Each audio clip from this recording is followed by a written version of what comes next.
Você está no Divaneios, mais um podcast da Escola Paulista de Psicanálise e do Instituto Hécatos. Eu sou Alice Claps, sou psicanalista e o tema de hoje é amor e ódio na contemporaneidade. E para discutir esse tema, eu tenho aqui a minha colega, a psicanalista Gislaine Rossetti. Seja bem-vinda. Obrigada, é um prazer estar aqui, poder conversar com você e com os colegas, né? Sobre esse tema tão atual e tão dual, né? Como que você vê esse tema hoje, Gislaine? Amor e ódio. Bom, eu vejo com uma grande complexidade, porque hoje existe uma polaridade muito grande. Acho que essa palavra polaridade, inclusive, ela é a que mais tem sido dita ultimamente em todos os cantos que a gente navega.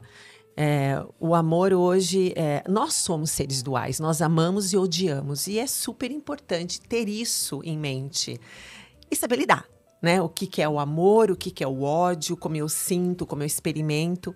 Mas o que eu percebo hoje é que nós vivemos uma civilização, se a gente fizer uma comparação, né, com Freud, século XX, XXI que estamos, do mal-estar da civilização no texto do Freud em 1929, que ele falava, né, desse mal-estar muito conectado com as repressões. Ele falava até do amor e ódio, que é importante a gente ter essa entender que nós amamos e odiamos e estar em contato com isso. E se a gente traz para o nosso século atual, o que a gente percebe é que não mudou isso, né? É que hoje a gente tem, entre aspas, uma civilização do mal-estar. Em que sentido? Que o ódio, muitas vezes, ele acaba sendo mais presente nas relações do dia a dia. Até porque nós temos hoje um movimento tecnológico maravilhoso com as redes sociais, que sim, é bom. Por um outro lado, há um exagero. Então, eu vejo essa dualidade não como benéfica para que a gente possa nos entender os sentimentos, né, as emoções, a advinda desses dois sentimentos, mas como eles são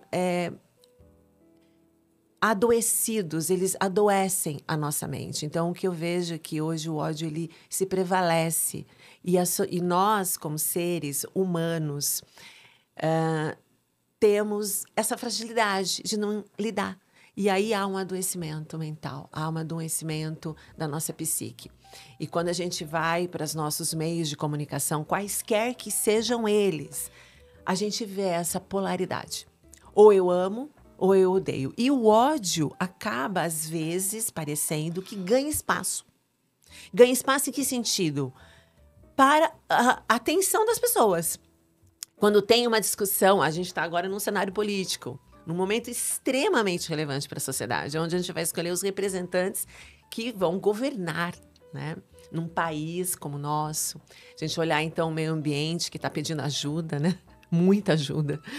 E nós estamos vendo sessões ali extremamente ridículas, se a gente pode falar assim. E que as pessoas dão risadas, acham engraçados, outras se preocupam. Estou julgando aqui? Pode ser. Mas passa por esse viés da gente não entender que ali existe um ódio impregnado, onde o amor ele está colocado em segundo plano. E onde fica a humanidade? Então, essa é uma questão que eu me pergunto, né? O amor e o ódio caminham junto, sim, mas eu acho que hoje a nossa sociedade ela está adoecida porque o ódio ele acaba ganhando cena.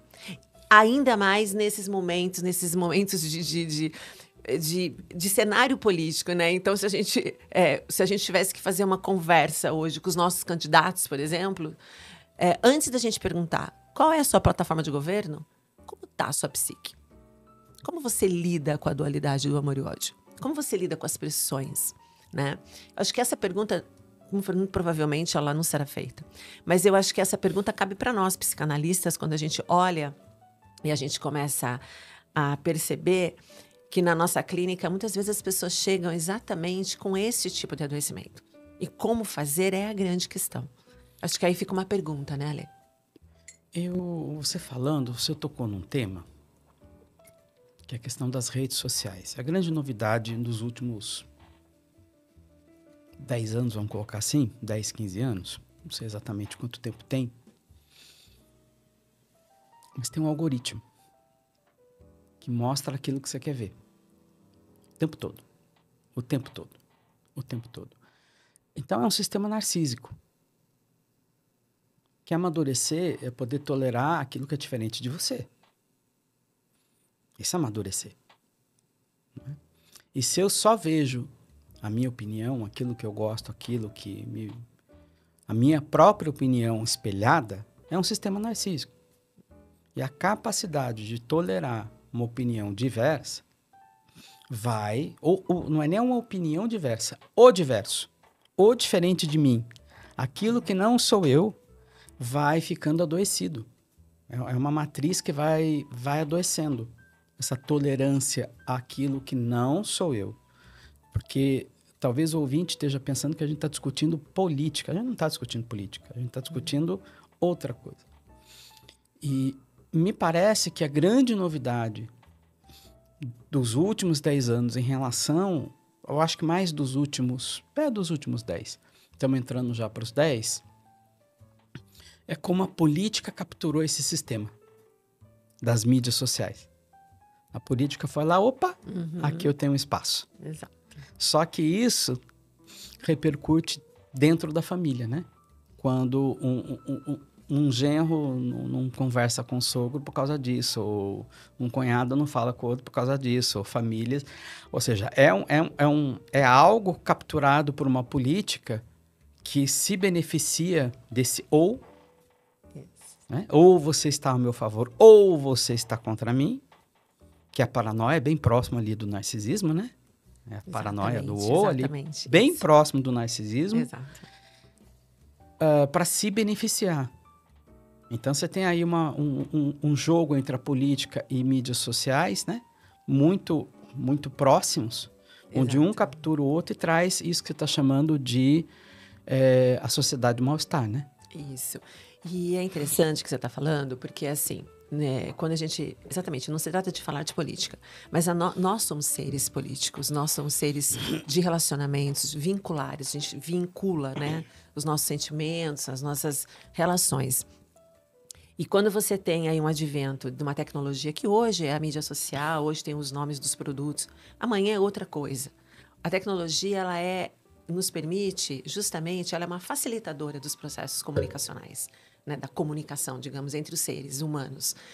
Mas usar isso é o grande ponto. Como a gente usa isso para gerar ainda mais conhecimento, para gerar discussões frutíferas. Não que não vá haver exatamente isso que você falou, a divergência ela é muito importante. O que é diferente, para eu poder lidar com esse diferente. O ponto é que nós perdemos a mão em que sentido? Justamente quando eu prevaleço o ódio, vamos falar aqui o ódio na questão da agressividade, porque a agressividade é o grande ponto. E isso entra nas casas, nas relações, né, e nas nossas escolhas. E quando a gente vai para as escolhas, aí você trouxe o ponto aí, né, das brigas, né?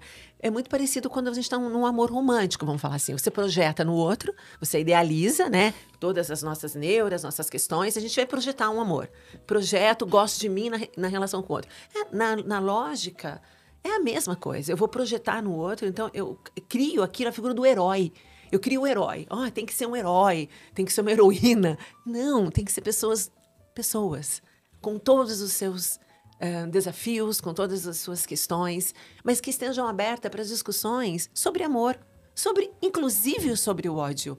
Mas como ele lida com esse ódio, como ele traz esse ódio, é a grande questão. E eu vejo esse movimento extremamente nocivo no nosso momento de mundo, e aí, claro, trazendo para o No Abraço para o Brasil, onde nós perdemos a mão em que sentido? No conhecimento. Porque a mídia social, como você falou, há 10 anos, mais ou menos 10 anos, 12 anos, eu me lembro disso, nós não tínhamos esses hoje, os aplicativos que existem, que são maravilhosos, que você pode gerar conteúdo, as pessoas hoje são donas dos seus conteúdos, podem falar, se expressar, maravilhoso isso. Quando isso lá na época de Freud existia? Não, existia uma repressão porque você não tinha por onde escoar. Hoje você tem por onde escoar, só que o escoamento perdeu-se. É muito ódio o escoamento. E aí, claro, os algoritmos vêm porque é a manada, né? Efeito manada. O ódio, todo mundo vai no algoritmo, quer aquela notícia, aquela informação, aquela cadeirada. Isso vira Algo de, como se fosse, entre aspas, bem grande, normal. Mas o que é normal? Né? Lembro até no último episódio que a Márcia Câmara falou com você, do Divaneios, que a nossa profissão, a nossa arte psicanalítica, né? A nossa função é tirar a moldura, né? Tirar a moldura, porque Bion falou isso numa supervisão para ela, achei maravilhoso. E eu trago aqui porque a gente tem exatamente que tirar essa moldura para que, entre outras coisas na vida da gente, né, como sociedade, mas que a gente se permita. E por isso que há o adoecimento, porque as pessoas olham só por esse aspecto, não se vê, não se percebe, tem medo de lidar com aquilo que é muito diferente, né? E, claro, né, acho que isso passa por um processo também do ser humano de buscar, às vezes, essa ajuda, né? Eu acho que é isso, um pouco nessa linha. Eu puxei esse gancho do narcisismo porque Narciso acha feio aquilo que não é espelho. E daí para odiar é um passo. Né? A gente tem criação de redes sociais porque pessoas não concordam com uma outra rede social e querem mais e mais ver somente a opinião delas. Cada vez mais a bolha. Mais a bolha e mais a bolha. É uma bolha narcísica. Exato. Nós vivemos isso hoje. E o narcisismo, a bolha dele, tecnicamente falando, é a posição esquizoparanoide, mas é a paranoia, é o ódio, é a destruição do que não é espelho, é a destruição do outro. É a inveja, né? Isso me lembra Nelson, em algum momento dos últimos 10 anos, eu lembrei muito do Nelson Rodrigues quando ele diz que os idiotas perderam a modéstia. Exato. Maravilhoso, Nelson. Não é? Porque parece que se perdeu, assim, sabe, um grau de civilidade. Isso, eu não posso chamar o outro de idiota, assim, na cara larga. Né? Eu não posso. Nós perdemos a mão dessa capacidade nossa de poder olhar para o outro e falar, olha, não concordo, você está sendo... Você está sendo alguma coisa que eu entendo que você está sendo, né? Tipo, sei lá, alguma coisa. Hoje a gente não pode fazer isso. O pode depende o quanto você está elaborando as suas questões, mas hoje, se você fala alguma coisa que é divergente, existe ali uma agressividade que ela é colocada. E se a gente olhar, o marketing político hoje, ele está muito parecido com o marketing político do nazismo. Extremamente parecido. Total. Não é? 2, 3 ideias absurdas. Isso. Que a massa compra, divide a massa e pronto. E eu não estou falando de direita, eu estou falando da política como um todo. Isso. E nem da esquerda, nem da direita. É da política, é da forma de atuação da política como um todo. Quer seja esquerda, quer seja direita. Né? E alguns tentando, recobrar algum nível de civilidade, não importa qual seja... se é direita, esquerda, centro. Exato. Aqui a questão é civilidade ou não civilidade. Civilidade ou não civilidade. E o que eu estou chamando de civilidade? Civilidade é, 2 pontos, poder circular no meio, né, de outros seres, né, no nosso meio, na nossa comunidade, sem tratar o outro como inimigo. Exato, e sem olhar para o outro como um herói. Sim. Porque nós temos, na nossa história de Brasil, nós temos isso muito enraizado. E essa é a grande questão. E aqui não se trata da política A, política B. Nós somos seres políticos. Nós acordamos de manhã, precisamos comer, beber. Nós precisamos ter um teto. Isso é parte social. Quando a gente, por exemplo, na escola fez toda a ação de humanidade com o Rio Grande do Sul, o que foi isso? Um ato de civilidade. Né? Agora, se a gente olha, por que aconteceu aquilo no Rio Grande do Sul? Né? Tem uma série de questões envolvidas, né? Por que aconteceu agora as queimadas no Brasil? Tem uma série de questões envolvidas. Então, não dá para a gente simplesmente vendar os olhos e falar, não estou vendo, não está acontecendo. Não, tá acontecendo. Chega na sua casa. Chega na sua casa. Chega na sua casa. Te adoece psiquicamente. Você não respira. Você tem sintomas, você tem medo, você tem angústia. Isso é a psique gritando e que muitas vezes você não tem acesso. Então, assim, olhar para o ser político né, como herói, é o que foi nos ensinado. Como que alguém vai salvar a pátria. Sebastianismo. Exato. E a pátria se salva por nós. Nós salvamos a nossa pátria. Então, é essa questão da civilidade, civilização, da civilidade. E quando eu olho, a gente estuda muito, né? O nosso papel, assim, é um constante aprendizado. E tem que ter uma humildade muito grande, porque todo dia a gente está aprendendo. Me recorreu muito, sabe, esse texto do Freud, esses últimos tempos agora, dias, digamos. Porque eu digo, não mudou nada, né? Só mudou talvez o jogo de palavras. Mas o sentimento é o mesmo. A gente não cresceu como humanidade, né? E aí eu tô falando do crescimento psíquico. Eu não tô falando do crescimento geográfico. Não se trata, mas é psíquico. Nós estamos nos encolhendo psiquicamente, porque a gente não se enxerga, né? E aí, claro, tem todo um contexto em volta, né? Social, cultural, né? Antropológico, entra tudo. Estou recordando agora um texto da Klein, Inveja e Gratidão, que alguma parte do texto ela coloca que não é possível ter amor sem gratidão. Qual é a gratidão que eu tenho pelo meu vizinho? Qual é a gratidão que eu tenho pelo meio ambiente? Qual é a gratidão que eu tenho pelo meu trabalho? Qual é a... Ou seja, passa por aí. Passa por aí. A gente esquece, às vezes, né? Muitas vezes, dessa palavra gratidão. Ela é muito importante, porque só o fato de você acordar, decidir acordar e estar vivo, que é uma decisão. Uhum. Grato, né? Grato porque pode chover e pode ajudar a melhorar as queimadas, o ar poluente que a gente está respirando. Grato por um monte de coisa. E também... mas porque muitas vezes eu me vejo... Por que é difícil a gratidão? Porque eu sempre estou comparando, né? Eu estou sempre comparando o quintal do vizinho está mais verde que o meu, o outro tem mais aquilo que o meu, ou o outro tem outra coisa. Sabe, a comparação, e que é o que a Klein trabalha da questão da inveja, né? Ela destrói, né? Aquilo que eu não tenho, eu quero destruir o que o outro tem. E eu acho que passa por aí. O ódio, ele passa pela questão da inveja, né? A gente não consegue lidar com a coisa do outro, né? Que o outro tem, que o outro está fazendo. Então, eu preciso destruir. E aí, na destruição, eu agressivo, eu levo o ódio e eu gero, claro, eu gero um monte de... Eu gero o rebanho que vem atrás, porque, na verdade, as pessoas vão buscar ali aonde tem mais conteúdo de agressividade, porque vai gerando, é uma coisa meio comocional, né? E aí a pergunta que eu faço é assim, também não é catastrófico, porque tudo tem, digamos, há esperança, né? Eu acho que a gente tem que sempre olhar para o olhar do amor, né? Do amor e da gratidão e da humildade.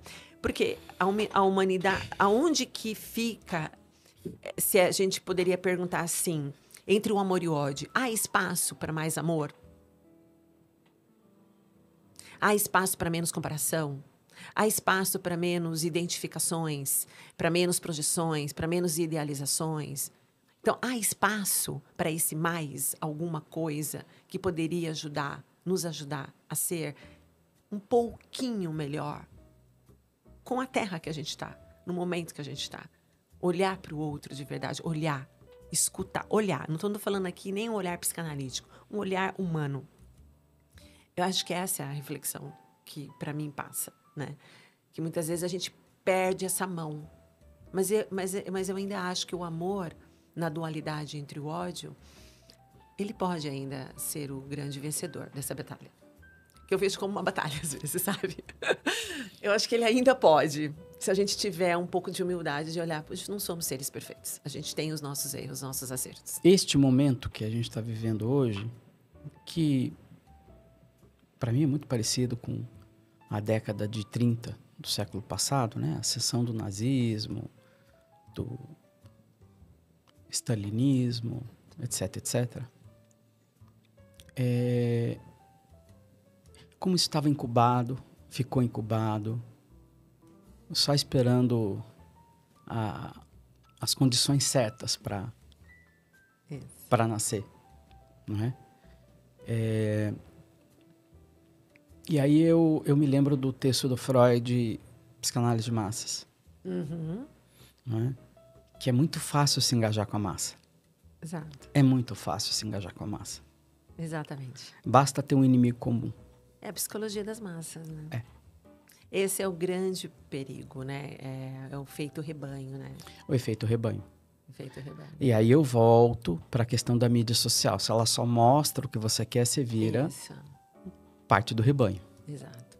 E ela só mostra porque, assim, o ponto aqui, vamos colocar assim, vamos entrar entre aspas, né? Não adianta a gente também olhar para a mídia e demonizar a mídia, porque, na verdade, quem está por trás é o humano.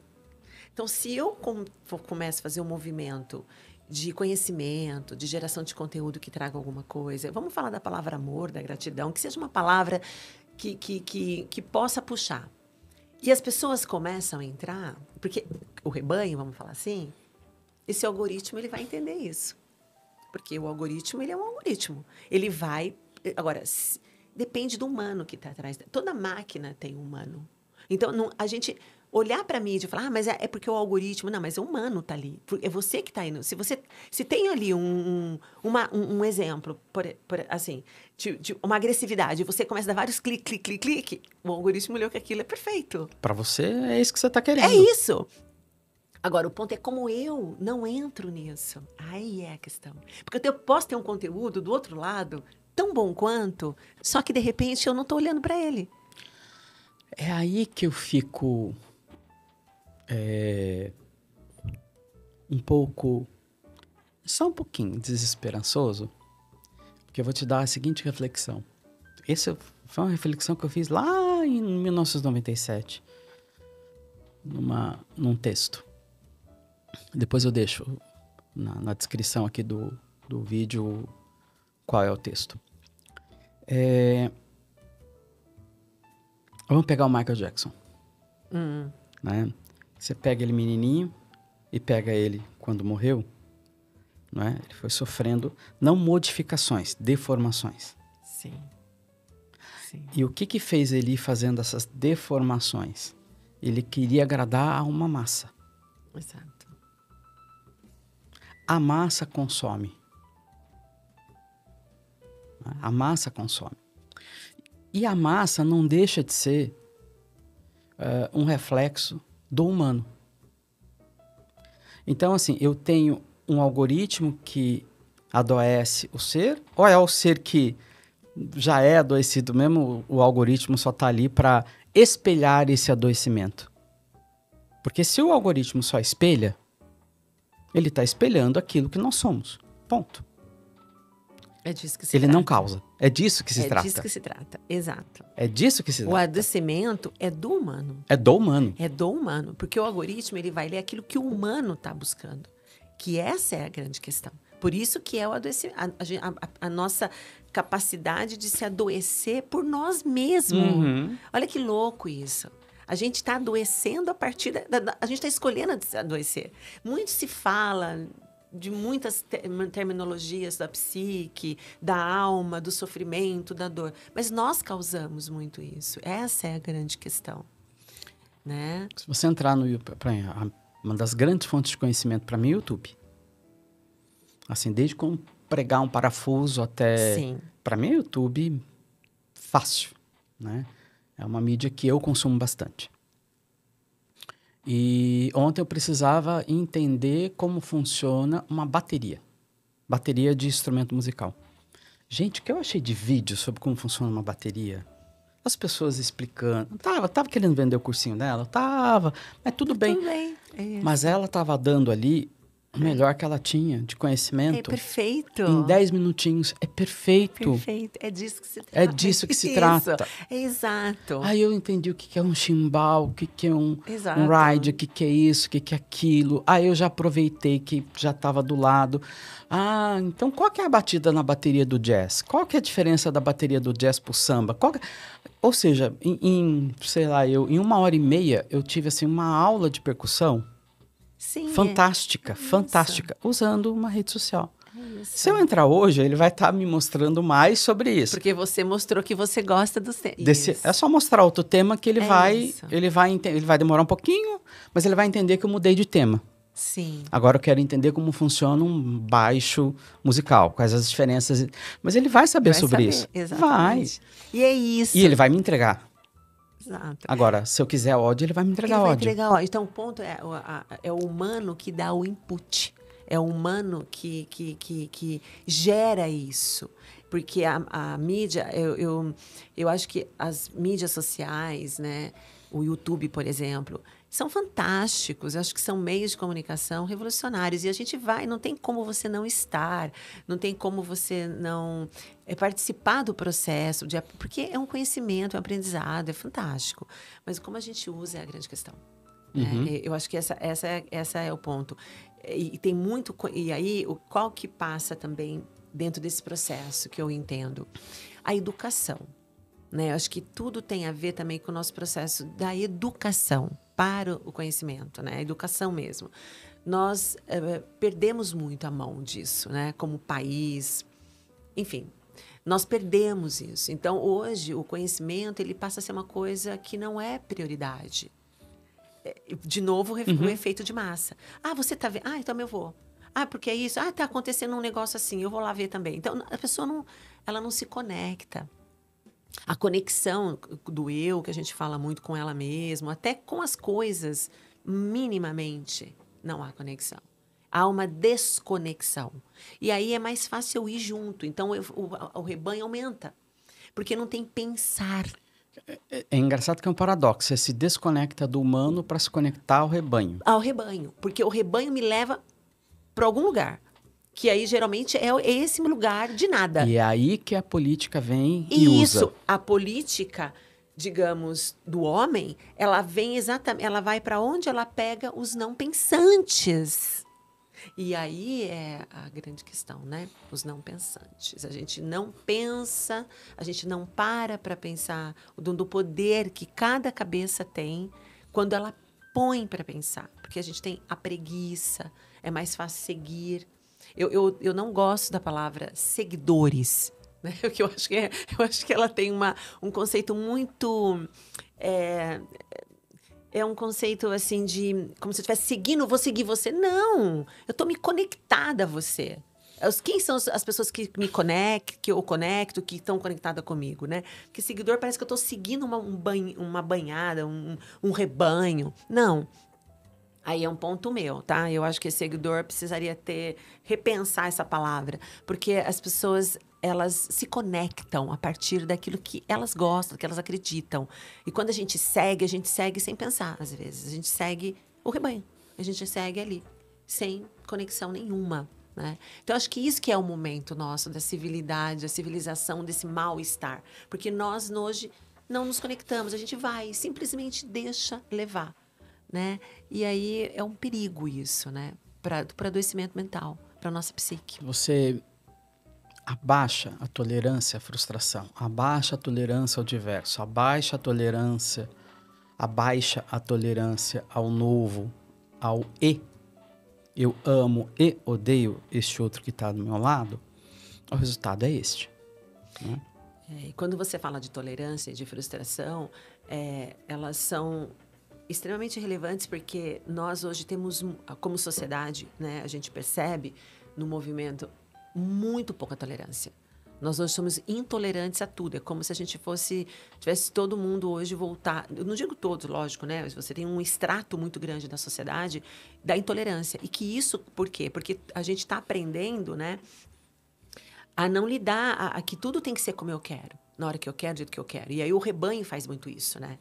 Ele ajuda a gente a entender que é assim mesmo. Então, vamos agora contra alguma coisa, né? Uma ideologia, enfim. E aí começa a entrar as ideias que não são minhas, porque como eu não penso, eu não lido bem com a frustração, baixa tolerância. Identificação com a massa. Identificação com a massa. Então, tá tudo certo. Os heróis estão ali, eu tô...